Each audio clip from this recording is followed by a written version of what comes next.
Hey guys, today I'll be doing a little bit of a different video. I'm gonna be reviewing a game of Xiao Lao ban, because every time I watch this guy I actually feel like I want to explain some of the stuff that he's doing, because I feel like a lot of lower elo players might miss some of the more advanced mechanics that he's doing and like the way he's using his abilities. And I think it's just really interesting. You know, the gameplay, if I would summarize it, like his gameplay, the reason he's so good is because he's incredibly calculated, but at the same time his decision making is still super, super fast. And also, one thing is like his knowledge is just so insane. Like half the kills he gets, I genuinely feel like I don't even know that he could get those kills, you know? So let's just watch some of his gameplay. He's also one of the few Ekkos in the world that can actually pull off Ekko mid. Like, Ekko mid is not very good. A lot of people don't even rate Ekko mid even more. Like they say he's a jungler, but he still manages to play him in challenger. One thing I'll just highlight really quick. I'll probably be rewinding a bit just so, because it should be a bit more of educational content, not just like a pure reaction. I've also watched this video, by the way, I'm gonna be honest, but I picked this video because I think he played really, really well here. One thing you will notice him do all the time is the way that he's positioning himself between minions that he's going to last hit with Q and the enemy, and he's always trying to hit them with his Q. And that's how, like, after level 2, he'll also go in with his E to trade and then proc the passive. You'll notice that. His spacing, of course, also incredible. Oftentimes, like, he just doesn't even get touched oftentimes in lane. Especially into these melee matchups. Okay, he tanked the Q here, but yeah. I think now he's going for, like, the push a little bit to get level 2. And as you can see now, he's basically just zoning away the Qiyana. She can't really move up for any more minions. If she will, then he's just gonna engage with his EQ on top of her. Yeah, Qiyana is a matchup where you definitely can like pressure her really hard in the early game, especially level 1. She's not a champ, basically. Ekko actually has a lot of, like, basically all melee champs he can kind of zone away with his Q. Yeah, as you could see, he hit the Q1 and then he was looking to hit the return Q. If he manages to do that, he has a really good trade. Of course, because of the wave state, right? If you push in the second wave, then your wave will be closer to hers and the tower will help clear it, so she will get level 3 first. You need to be aware of this kind of stuff. I mean, I'm not a lane expert, but this is still, like, this kind of basics I also know. So that's definitely something important you'll need to play around when you play Ekko mid.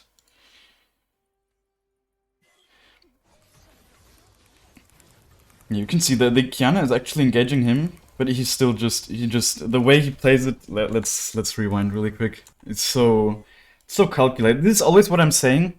The first thing you need to do in situations where you get engaged by a melee champ is just throw your Q out, right? Like, you see the way he does it. Okay, his skilling W is kind of important that he gets level 3 because of the minion dying. But the first thing he does is, like, he auto attacks first of all. Right, that's super important to be able to proc the passive right away. And then he Qs. Okay, he actually Ws. I mean, okay, the way he Ws here is super important also for blocking off the path. Now the Qiyana, the only thing she can really do is just actually commit to the fight, right? Otherwise she might be able to run away to her tower, but with this W placement, he forces her to actually commit, and he ignites right away as well, right? He knows that he can kill you. Like, I personally, if that was me, I don't think I would ever know that I can kill a Qiyana that's on almost 90 or like 80% HP here. But yeah, it's super important. He auto attacks, he places a W, and then the next thing is a Q. And then also what you can see, he's making sure to walk with her, and so he's able to hit his return Q. And then in the last second, he repositions with his E to hit it.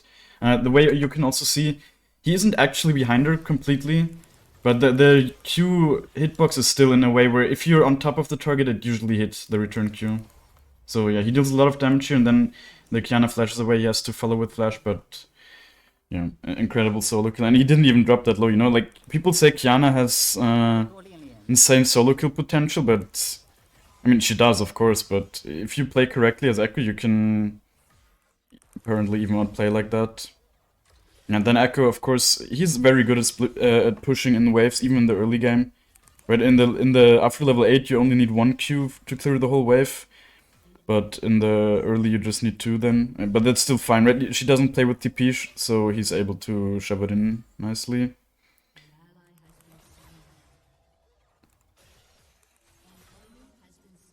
Now you can see he's using the W to zone the Kiana away from the cannon, or at least he's trying to.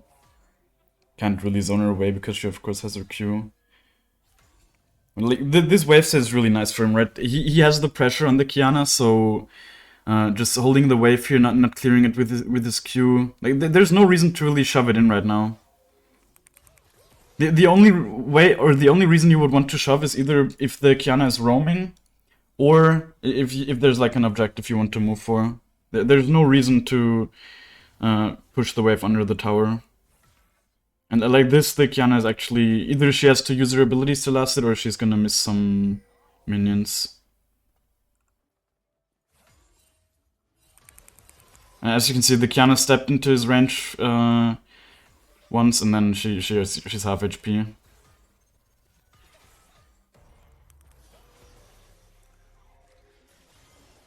This is so incredible, honestly. Like, this play is the reason I chose this video to watch. Yeah, to watch the video. Like, his awareness of the Kiana's movement is just so... Like, even in the trade before, it was crazy. The way that... I mean, it wasn't crazy. It was kind of predictable, of course, that she would move like that. But he hits her in her W. Like, he makes that small step down, because he knows she will move down. And then here, he's just perfectly zoning her away. Like, she can't move here. And then, of course, the Kiana could just run away up here, but I don't think she has W up. And now he's just waiting it out and waiting. Also, of course, holding his E, very important. And then he even kind of, the way he's moving, he knows that she's moving down here, actually. That's so sick. He's really dominating her. I don't even know why the title is This Kiana is Painful. I think he doesn't even really die to her.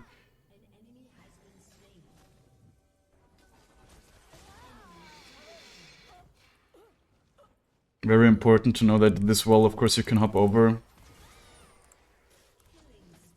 Don't chase through the river here, right? Like, you oftentimes, especially when I coach lower elo players, they don't really cut off the ways of other people. But Ekko is so good at cutting off ways, right? Like, the way he's just cutting off ways by going here instead of just running after them. Especially with the W, you can often just put it in the path somewhere. Now you can see he's basically going fishing with this W, and you see, like, this is, I don't know if this is actual challenger elo, but it's definitely high elo, and this guy still didn't manage to really react, because the W, if you place it out of vision, it really is a short time to react. So if you're able to get into range there, then you get stuns very often. You really do. Just need to make sure to place from out of vision, and now you can basically dive. Do I have subtitles on? Oh, I don't. Fuck. Whatever. I think he's sometimes even explaining his thoughts now with the subtitles. Yeah, EQ Ignite. That's also the thing you will see oftentimes, what I notice in his gameplay. See, EQ Ignite, and with the Ignited procs Electrocute, and that's why you can get the kills, even when she's like at half HP and he doesn't proc passive. With the Electrocute proc, he gets so many kills with Ignite combined. See, like, the Nidalee didn't even hit anything here. His awareness with these skills, so crazy. Here I thought the first time watching this, I thought he might ult back, but he's saying he can't really 100 to 0 him without the Nidalee, so yeah. At this point he's just collecting kills. He's so incredibly strong. He doesn't even have the rocket belt yet, or does he? No, he does. No, he doesn't actually. But yeah, he's so incredibly strong. I mean, lane Ekko feels really nice if you manage to get into the game, but as soon as you don't snowball, it's just, you feel like you'd rather play jungle, in my experience. I've been playing some Ekko mid as well. Of course, I'm just very bad at it. I don't have the matchup knowledge that he does, but still. Now you can see, he's just placing the W to zone, right? Like, he's not expecting to get a stun, but he still got a lot of value out of it. He manages to get a free plating, so... Yeah, and now he's moving into the enemy jungle with this jungler. Like, this is really annoying as a jungler. If one lane is dominating so hard that you can not really play the game anymore because the laners are just punishing you the whole time. Like that's the stuff that really kills me personally as a jungler. Again, he's just using the W to zone, and now he even stuns her. He misses his Q, otherwise he wouldn't have to flash. Small mistake, but it's, of course, he's human, right? Of course he will miss abilities every now and then. Definitely doesn't miss a lot of them, but every now and then it will happen, and that's important, right? He still manages to kill. It's so important to adapt.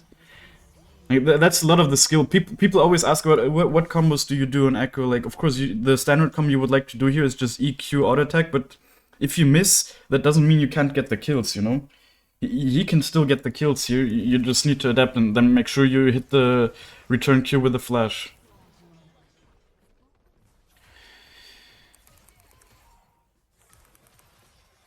A lot of Ekko's skill expression is really about the movement. It's just really like playing with the passive, playing with the return Qs, especially hitting them.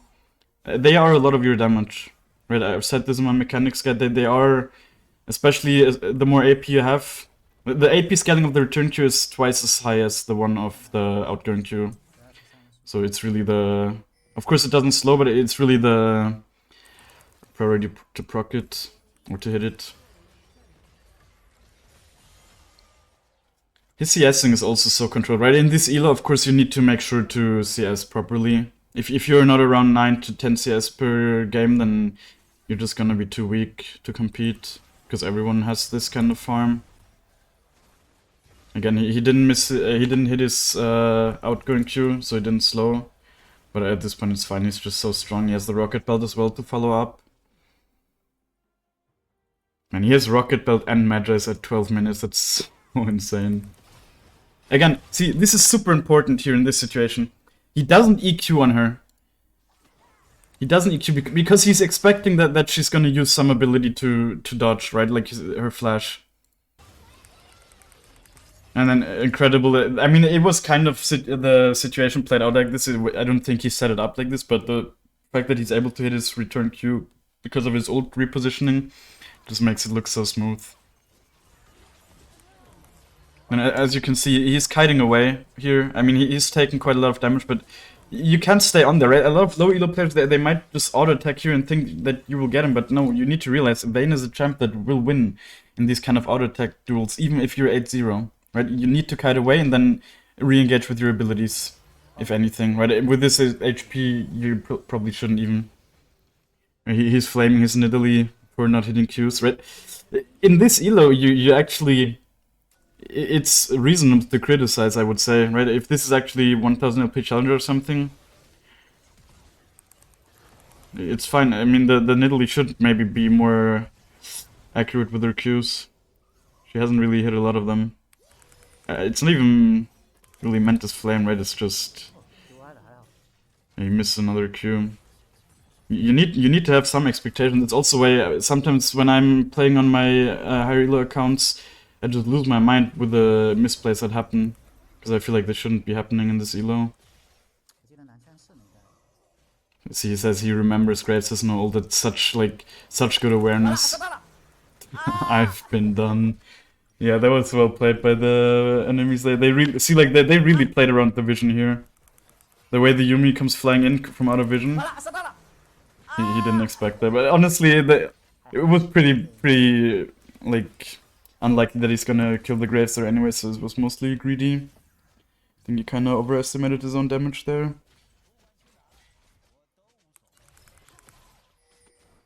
See, again, he's not using his Q right away, because he knows he's probably gonna miss it if he uses it right away, because she has movement spells, she has the E to push him away, which can make it awkward. There's just certain champs at which you shouldn't engage with your EQ combo every time. Only when they've used their abilities.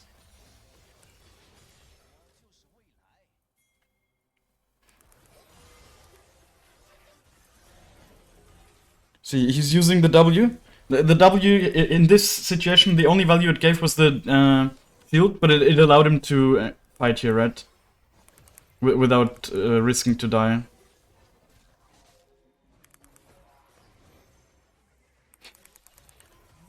Yeah. Yeah, with Rocket Belt he could have comboed her better, I guess. That's why I'm saying, like, you can't play Ekko without Rocket Belt, you really can't. I don't know. People would love it, but there really isn't a viable other mythic.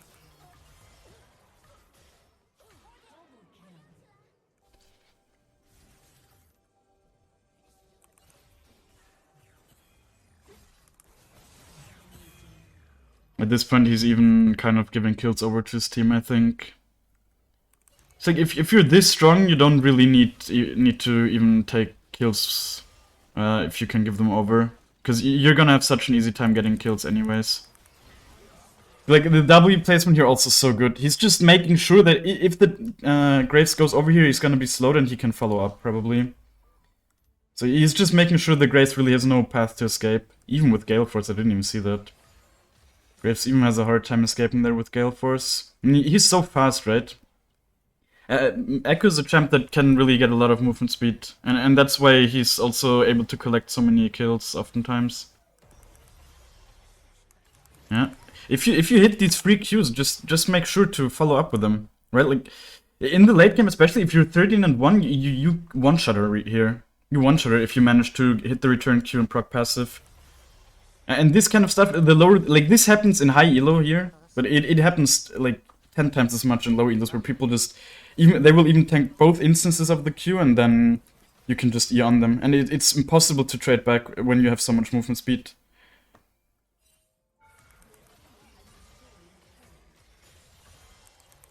Yeah, Ekko is also an incredible split pusher. If you play lane Ekko especially, you should definitely look to split push. I personally don't enjoy that. I know that it's often the right thing to do with Ekko, but I just don't enjoy it. That's why I also don't like playing Ekko mid personally that much. Because you're always on side then, and see now his team just cleaned up and he didn't have any fun. And he's a little bit mad about it. You're just forced to be on the side because of your role, right? Because you're a laner, but you don't really want to be on side as Ekko, you want to be team fighting. Especially when you play without TP. So, yeah, he wasn't allowed to have any fun with statics. Statics, I would say, also... It's really for fun items. The stats are not really good enough to make it like a genuinely good item, I would say. But if you're fat enough, you can definitely build it and it's a fun item. It can catch people off guard. Sometimes you can get like kind of ranged kills. Yeah, but if you enjoyed this video and you learned something, be sure to let me know with a like or comment. And I think I will definitely be reviewing more of his games. I think it's just so fun to watch. You can learn so much. Like, we can all learn together from him.